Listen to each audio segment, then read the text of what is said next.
Ecuador ya está en el top 10 de los países con mayor criminalidad del mundo. Esto según el informe global contra el crimen organizado transnacional que se presentó hace pocos días, el 26 de septiembre en la capital de la República, en Quito. Un informe que da cuenta de los niveles de peligrosidad que existen en el país. Lamentablemente Ecuador hace noticia. Ahora sí cumplimos este eslogan de más Ecuador en el mundo, lamentablemente por malas noticias. ¿Cómo está, doctora? Buenos días, bienvenida. Le acompañamos Alexis Moncayo, quien le habla, Licenia Espinel. ¿Qué decir frente a esta ubicación de Ecuador ya dentro de los primeros lugares de esta lista de países con mayor criminalidad del mundo? Algo que a los ecuatorianos no nos sorprende porque vivimos a diario esta inseguridad, pero a nivel internacional quedamos pésimo.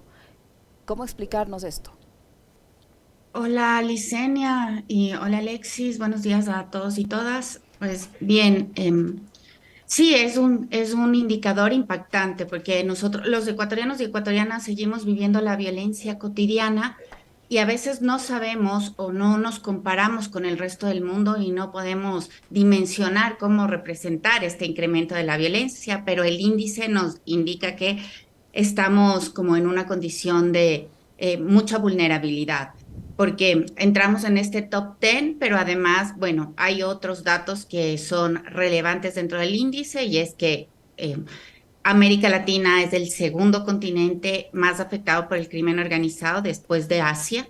Es decir, que estamos en una región muy conflictiva, además de ser la región más violenta, donde hay más homicidios y asesinatos. Y además de esto, particularmente, el Ecuador es el segundo país con mayor crecimiento en sus indicadores de criminalidad, solo después de Guyana en el mundo. Este crecimiento y esta espectacularidad del crecimiento de la criminalidad hizo que el informe global de crimen organizado se presente en Ecuador.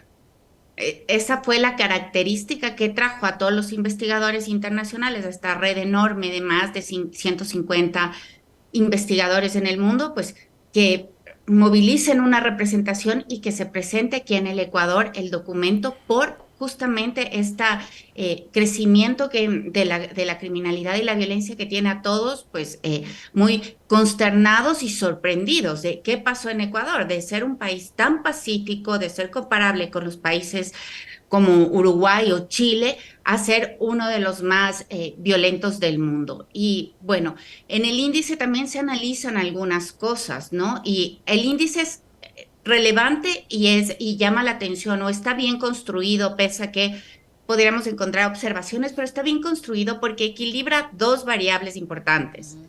La una es la criminalidad y la otra es la resiliencia, que en otros términos se podría traducir como fortaleza o solidez institucional de los países. Entonces, el índice dice, la criminalidad no viene sola, no está, no va por el mundo sola, sino que se reproduce en los lugares donde hay una menor resiliencia, tanto del Estado como de la sociedad civil, pero del Estado principalmente. Entonces, ese índice lo que hace es equilibrar estas dos variables y estas dos perspectivas. Y a la final lo que dice es que el Ecuador ha tenido un incremento de la criminalidad, sí, o sea que tiene unas lógicas particulares, pero ha tenido un descenso súper importante en lo que es fortalecimiento institucional y esto un poco es la mezcla perfecta o la receta perfecta para estar donde estamos ahora en estos niveles escandalosos de inseguridad y de violencia. Ujú. Doctora, ¿cómo está? Qué gusto, buenos días. En la misma lista, Ecuador comparte con países que están de hecho en los primeros lugares, que son Colombia y México. Y el problema es que esas características de alguna forma ahora son ya compartidas porque son países en donde el narcotráfico también tiene un nivel de influencia súper fuerte. En el caso de Colombia por el tema de las plantaciones, que además entendemos que en los últimos años ha crecido muchísimo más el nivel de plantaciones y producción de droga. Y en el caso de México, porque sabemos que ahí es donde están todos los cárteles que se encargan de distribuir, ¿no? La droga hacia Estados Unidos principalmente y a Europa. Eh, Eso nos pone en un contexto global muy complejo, que es decir, ya la situación no se va a resolver si es que solo queremos ver de puertas hacia adentro en el país, sino qué va a pasar con el contexto regional y global. Pues definitivamente hay que entender la criminalidad organizada no viéndonos del ombligo, digamos, no entendiendo lo que pasa solo en el Ecuador. Hay que entender las dinámicas globales, sobre todo en el caso del narcotráfico, pero también de otros delitos que son, que tienen un impacto muy grande y que además puntean en la lista de delitos más rentables y más conocidos como el tráfico de personas y la trata de personas, que son temas a veces que pasan desapercibidos en el Ecuador y el Ecuador eh, tiene unos altos índices de otras criminalidades además del narcotráfico. Bien, entonces estamos en un contexto muy conflictivo. Hay que entender que hay oferta de productos, de bienes contrabandeados o traficados ilegalmente para países y para mercados donde hay una demanda. Entonces, esto quiere decir que tenemos que luchar contra el crimen organizado de manera global, por eso hay convenciones internacionales y por eso también necesitamos una política exterior que esté relacionada con la agenda de seguridad. La política exterior no puede relacionarse solo con los asuntos comerciales o con las relaciones con otros países en términos solamente diplomáticos, sino que tiene que haber una agenda de promoción de intereses nacionales en el exterior, por ejemplo, para exigir la corresponsabilidad del narcotráfico para los países consumidores. Esto es como una verdad, una cosa que le ha venido faltando al país en los últimos años. Necesitamos recuperar como el activismo o el dinamismo en la agenda internacional. Esto es básico para el siguiente gobierno y para los que vengan, ¿no? Ujú. Y también hay que ponerle un ojo a los otros delitos que se están cometiendo, como el tráfico de personas, la trata de personas, la minería ilegal también, que tienen unas complejidades, unas dinámicas muy particulares y bueno. Para todo eso tiene que estar enfrentado o preparado el país, tiene que tener una agenda compleja con un equipo de trabajo que pueda hacer frente a estas múltiples dinámicas, bueno, para poder un poco menguar, ¿no? Lo que está pasando en el mundo y cómo nos está afectando en el Ecuador. Doctora, ¿cómo explicarnos que Ecuador sea uno de los países con el mayor incremento de la criminalidad, que es lo que usted señala, se ve en este informe? ¿Cada qué tiempo hacen estas mediciones? ¿En qué periodo nos hemos convertido en un país con el mayor incremento de criminalidad? A ver, este es un informe que sale bianualmente y solo hay dos informes. El primero salió en el 2021 y el segundo ahora. Era un informe bastante esperado. Es un informe que lo organiza como la sociedad civil global, digamos, con varios financistas que están en el primer mundo. Lo que tiende es a, o lo que busca es reducir el sesgo de la información de los gobernantes, porque siempre tienden, los gobiernos tienden a manipular un poco la información. Y lo que ellos quieren es hacer, recopilar información de la sociedad civil en los distintos países del mundo y sobre esa información, pues construir este indicador que va ubicando los niveles de peligrosidad y de criminalidad en cada uno de los países. Para el primer informe, el del 2021, ya se advertía una debilidad institucional muy fuerte del Ecuador en relación a Colombia y a México, aunque los niveles de violencia eran mucho más reducidos. Pero ese informe del 2021 reflejaba lo que pasó en el 2020. Entonces ya habíamos entrado en una dinámica de debilidad institucional. Recordemos que en ese momento entramos en todo este discurso de que el Estado está obeso, de que es necesario reducir a la burocracia pública, que es necesario acortar algunos ministerios y vimos cómo el Estado ecuatoriano se redujo. Bien, este informe recoge lo que ha pasado en el 2022 y un poco en el 2021 y lo que vemos es que hay un deterioro muy significativo en la institucionalidad, ¿no? Es un país que ha elevado un punto en su nivel de peligrosidad, entendiendo, bueno, casi un punto, ¿no? Entendiendo que es un indicador muy estable donde mover 0.10 puntos o 0.20 puntos ya es alarmante, pues el Ecuador ha subido muchísimo más, casi lleva un punto en el incremento de la violencia y eso es lo que ha alarmado a todos estos investigadores, ¿no? Sobre todo porque, como digo, la criminalidad ha crecido en el mundo, pero en el Ecuador esta criminalidad ha crecido acompañado de la debilidad institucional. Ujú. Entonces, bueno, como decía, es receta perfecta para que estemos con estos niveles de violencia. Y al mismo tiempo que se publica este informe sobre el estado de la criminalidad en distintos países del mundo, también se publicó el análisis global de paz, doctora Carla Álvarez, y ahí vemos que Ecuador también aparece como un país en donde hay ya un nivel medio de paz, lo cual debería ser como preocupante para saber qué vamos a hacer a futuro, qué se puede resolver ahora, qué medidas se pueden tomar a corto, mediano y largo plazo con respecto al tema de seguridad. Sí, lo que pasa es que la pérdida de institucionalidad también viene acompañada de una ruptura del tejido social y de una pérdida de confianza en las instituciones. Y eso significa que no confiamos en la justicia, no confiamos en la policía, bueno, por obvias razones, por cosas que Alexis, tú estabas comentando antes de esta entrevista, por cosas que han pasado en la policía, por casos de corrupción, de violencia, etcétera. Ajá. Y eso rompe la confianza de la sociedad en las instituciones. Y esto hace que las sociedades empiecen a buscar formas de resolver sus conflictos por mano propia. Y esto lo que hace es romper las condiciones de paz, hacer como una sociedad donde, un estado de naturaleza, digamos, una figura donde el gobierno no existe, sino solamente la autogestión. Y la autogestión incluso de la seguridad, y esta ha sido una imagen incluso reforzada por el gobierno ecuatoriano cuando permitió o flexibilizó el porte de armas para civiles, ¿no?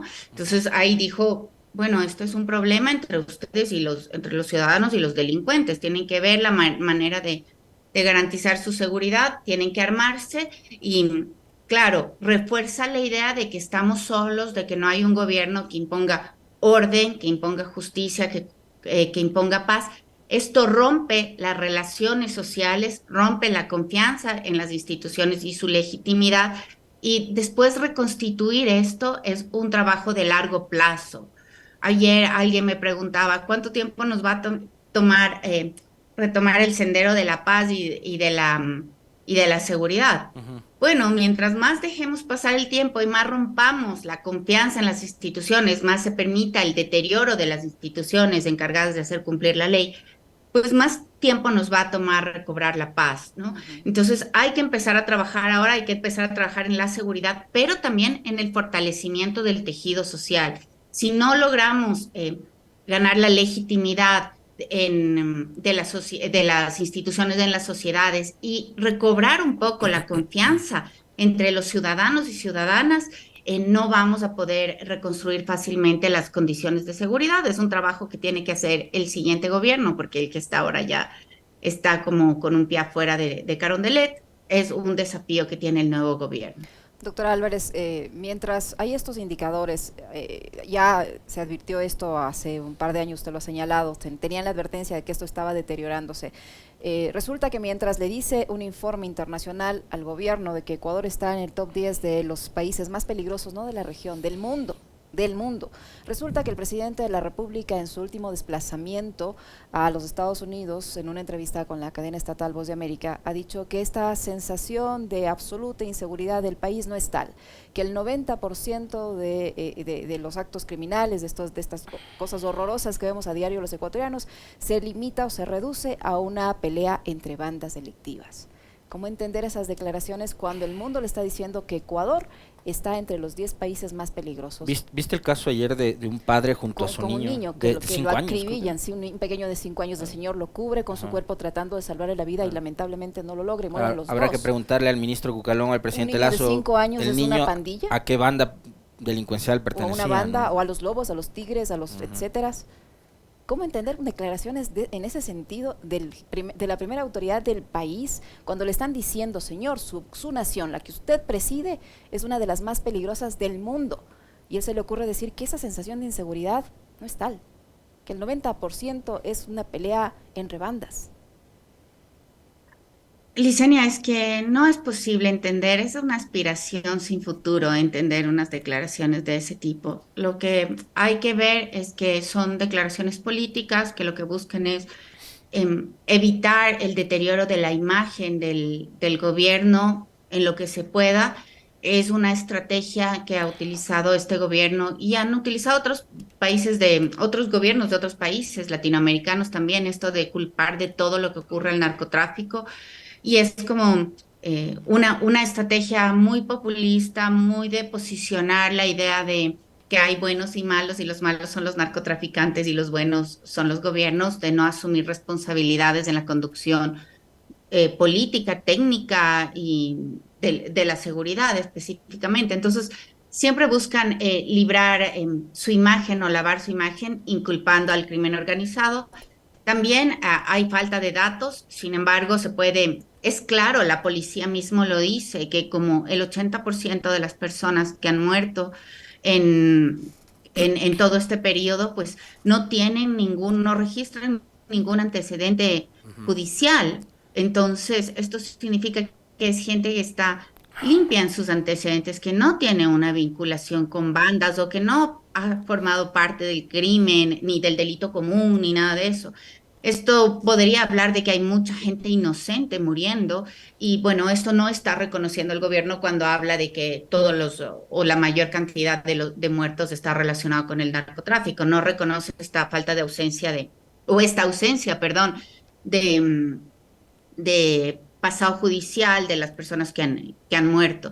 Entonces, claro, es imposible entender estas declaraciones, es una manera de no reconocer la debilidad que tenemos como Estado y la falta de un liderazgo y una política adecuada de seguridad. Entonces, no es posible entender, esperemos que se cambie el rumbo de esta conducción de la seguridad, se empiecen a tomar estos indicadores con muchísimo más claridad y con muchísimo más seriedad para conducir el Estado.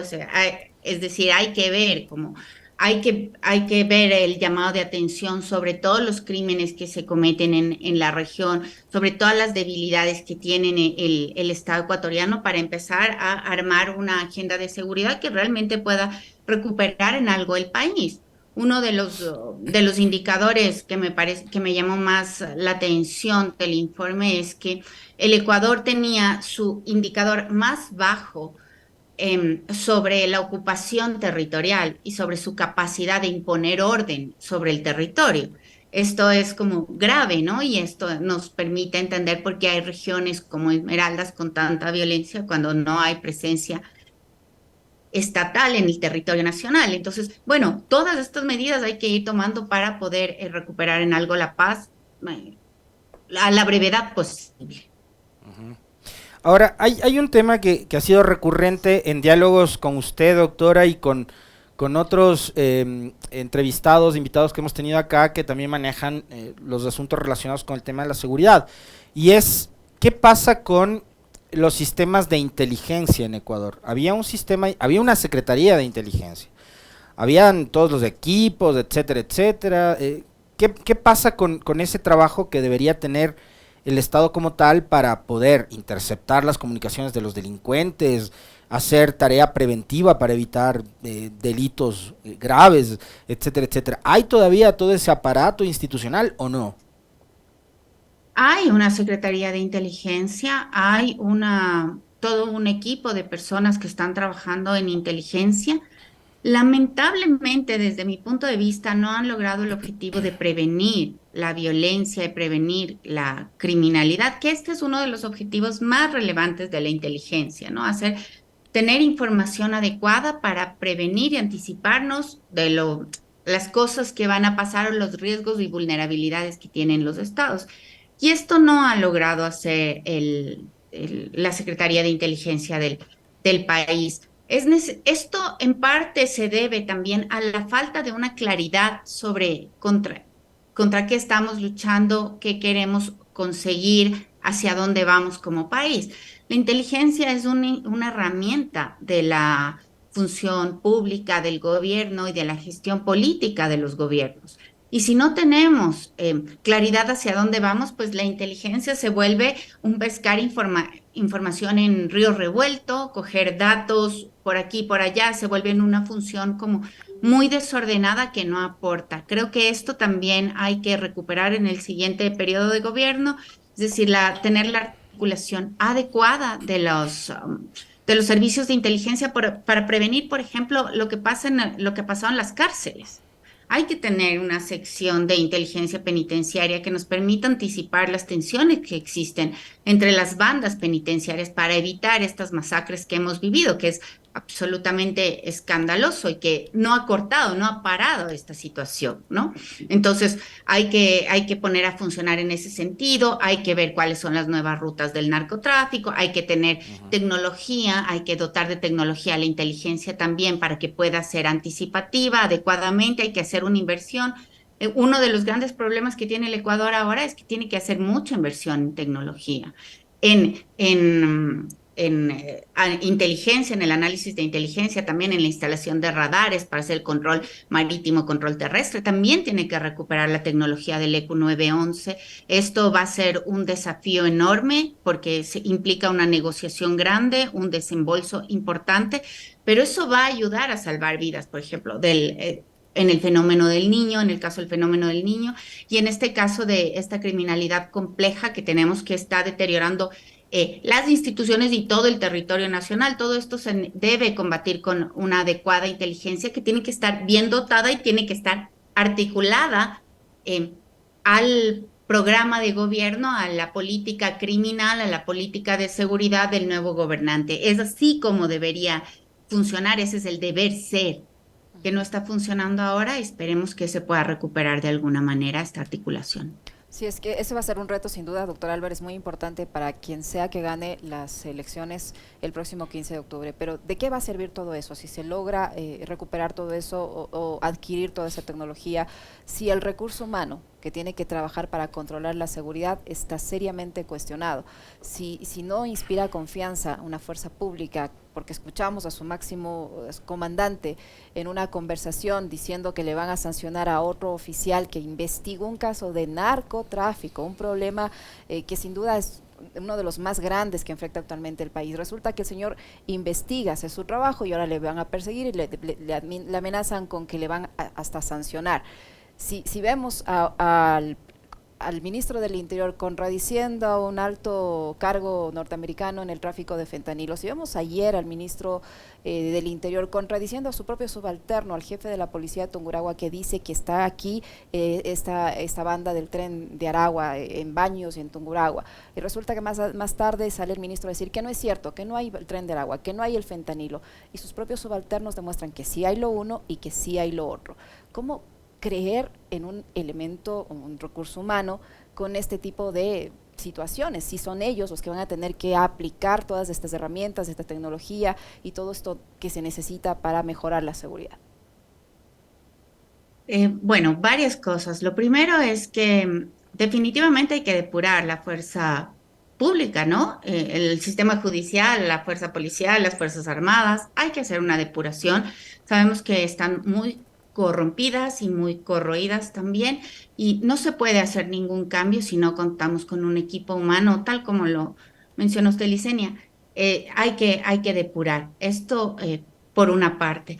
Por otra parte, es necesario, bueno, que después de esta depuración tengamos, bueno, claridad hacia dónde ir, y también por parte de la prensa también es importante tener eh, en cuenta que la seguridad genera muchas sensaciones y levanta muchísimas alertas, ¿no? Y entonces la gente se siente súper comprometida o puede elevar su nivel de tensión en función de las noticias, y esto es aprovechado por algunos analistas también. Y los analistas tienden a subir la dimensión de la seguridad también, y a veces hablan sin fundamento. No es raro encontrar declaraciones de gente que se vende como expertos subiendo las alertas de inseguridad que tenemos, a veces sin información que sustente lo que están diciendo, ¿sí? ¿Por qué? Porque pues quedan bien o se ven como gente que tiene información privilegiada. Bueno, esto hay que ir depurando también en quién habla, quién tiene datos, en qué se basan. Hay gente que ayer leía una noticia de un exfuncionario militar, que no voy a dar el nombre, pero había sido entrevistado por un medio muy famoso que hablaba del Tren de Aragua en términos de ser un sindicato, estar formado por miembros de un sindicato de trenes en Venezuela, que había sido conformado por Chávez y que cuando pelearon con Chávez se unieron y formaron el Tren de Aragua. Eso no tiene nada que ver, no tiene ninguna razón, no tiene ningún fundamento. Esto es como un invento, ¿sí? Hay que hablar con los especialistas en los temas de seguimiento a las pandillas, al crimen transnacional. Hay que hablar con la gente que tiene datos, que está o que trabaja generando datos o generando análisis. Eso también hay que depurar un poco para que podamos comprender mejor el fenómeno este de la inseguridad y de la criminalidad transnacional, que, o sea, no está solo en nuestro país, está en toda América Latina, como ya habíamos dicho, es la región como con mayores indicadores o la segunda región con mayores indicadores de criminalidad, es la región más violenta del mundo y bueno, hay que consultar también a esta gente que tiene fundamento en lo que habla, que tiene datos, que tiene investigación al respecto. Yo tengo ahí otra consulta, doctora Álvarez. ¿Cómo entender también que el gobierno permanentemente nos dice que es el que más ha incautado droga en todos los tiempos, que es el gobierno que más eficiente ha sido en la lucha contra el narcotráfico, pero resulta que en los últimos meses, creo que en los últimos par de meses, se le pasa por las narices más de 1.000 kilos de droga en contenedores que exportan, en los que se exporta banano o fruta con destino a España. ¿Cómo es que, si somos tan eficientes en el control antinarcóticos, en el decomiso de drogas, en 2 ocasiones son más de 1.000 kilos de cocaína que ha llegado a España y ha sido la policía española la que ha podido truncar este envío una vez que ha llegado a su destino, a su territorio? Bueno, este es el juego del gato y el ratón. Siempre habrá veces en que tengamos logros importantes, habrá veces en las que fallemos un poco o no podamos detectar. También hay una corresponsabilidad de los países y de los mercados receptores que España y otros puertos estén deteniendo los ingresos que se envían desde el Ecuador y desde otros países, pues es lo adecuado, es así como tiene que funcionar, porque no puede caer la responsabilidad únicamente sobre los países productores o de tránsito, que generalmente son más pobres que los países consumidores. Tiene que haber esta corresponsabilidad. De cualquier manera, yo creo, cuestionaría esto de que somos o de que en este último periodo de gobierno hemos aumentado increíblemente la incautación de droga y que ese es uno de los logros del gobierno actual. Creería que esto está relacionado también con el incremento de la producción de hoja de coca y de cocaína en toda la región andina. Este incremento se ha dado en Colombia, que ahora es el principal productor de cocaína del mundo, pero también en Perú, pero también en Bolivia. Es decir, estamos en un vecindario peligroso, estamos en un vecindario donde uno de los principales crímenes que se cometen es el del narcotráfico. No podríamos esperar que nosotros nos mantengamos en completa asepsia. Esto nos contamina, esto hace que incautemos también más droga y, pues bueno, estamos en este juego. Creo que también hay que cambiar un poco las directrices en lo subsiguiente, es decir, hay que empezar a hacer incautación de drogas con mayor ayuda de tecnología y hay que empezar. Lo que quiero decir es que hay que dotar de suficiente tecnología en puertos y en los lugares donde vemos que sale muchísima droga, que es principalmente por los puertos marítimos. La ruta marítima es la más utilizada para los tráficos, eso es para todos los productos, porque permite como el envío de mayores cantidades de productos traficados, sea cocaína, sea armas, sean otros productos también. Pero hay que empezar también a pensar en los delitos relacionados, en los delitos que permiten el cometimiento de los tráficos, por ejemplo, el tráfico de armas, que es un tráfico que está creciendo en el país, el tráfico de personas también está creciendo significativamente. Esto también hay que ir incluyendo en la agenda.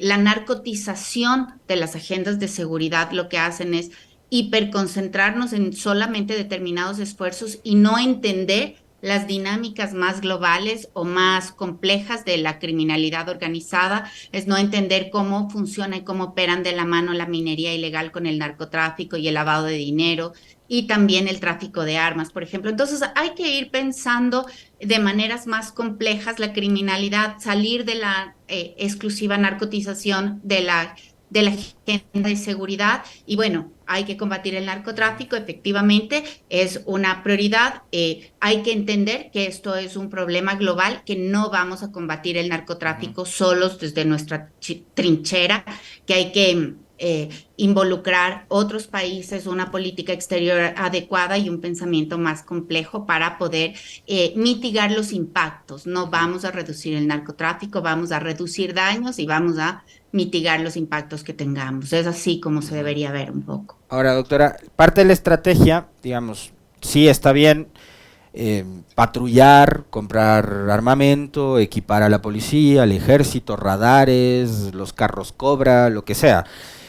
Cuando hablamos de inteligencia también yo le planteaba esa inquietud antes, pero hay un asunto que a mí me genera mucha preocupación y que creo que desde ahí también se podría partir con respecto de una estrategia que además sea integral y tiene que ver con el control al lavado de activos.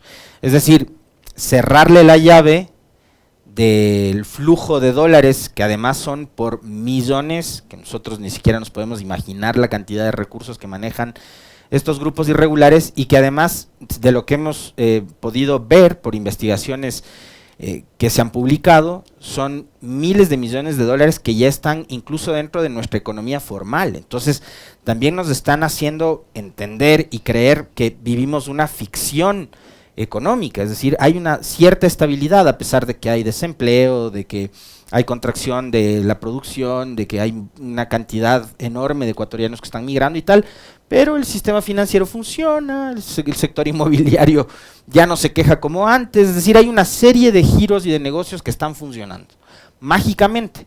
Entonces, ¿qué se debería hacer para tener un control mucho más riguroso con respecto del lavado de activos? Acá tenemos una unidad de análisis financiero que no sabemos si funciona o no funciona.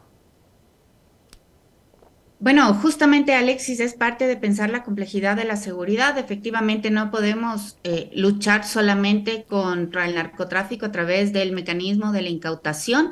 Es necesario cortar los flujos de dinero. Esto es como un punto que pones adecuadamente sobre la mesa.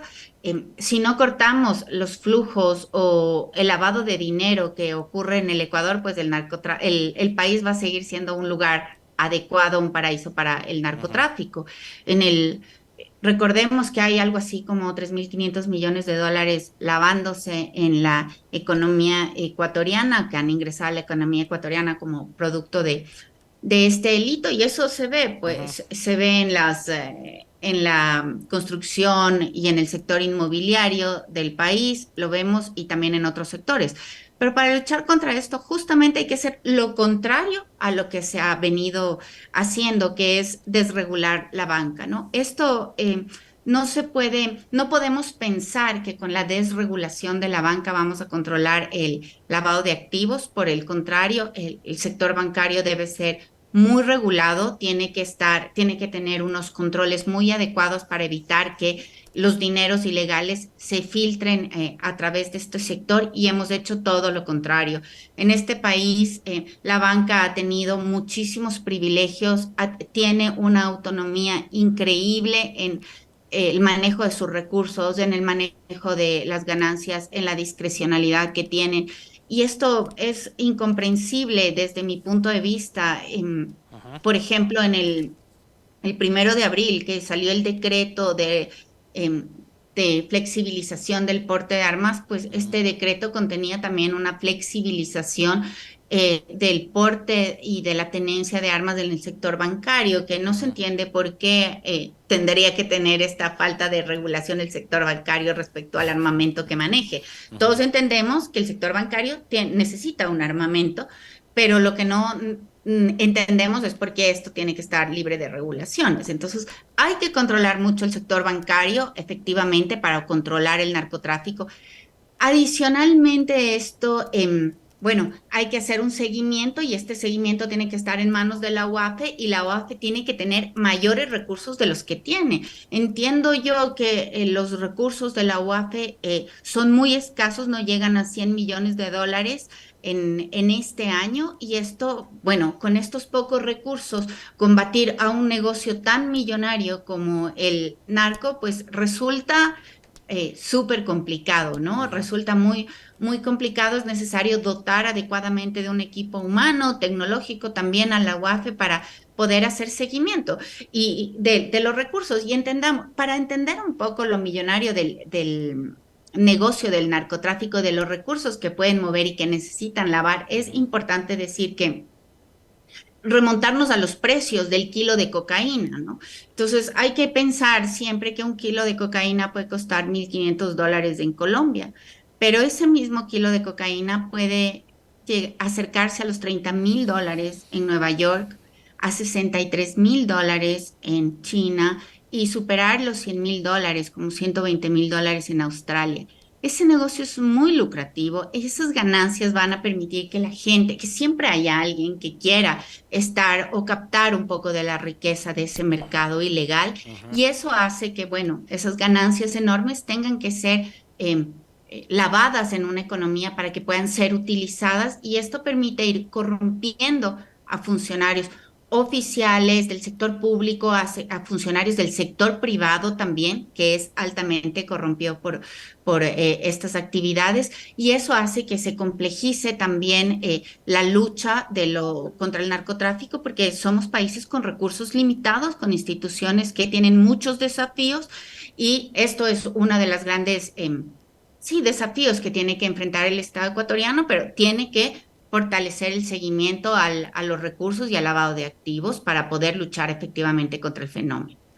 Y también tiene que tener una política exterior y de exigencia para los países del primer mundo que tienen paraísos fiscales, que es también donde se lava el dinero. Y entonces con esta idea cierro.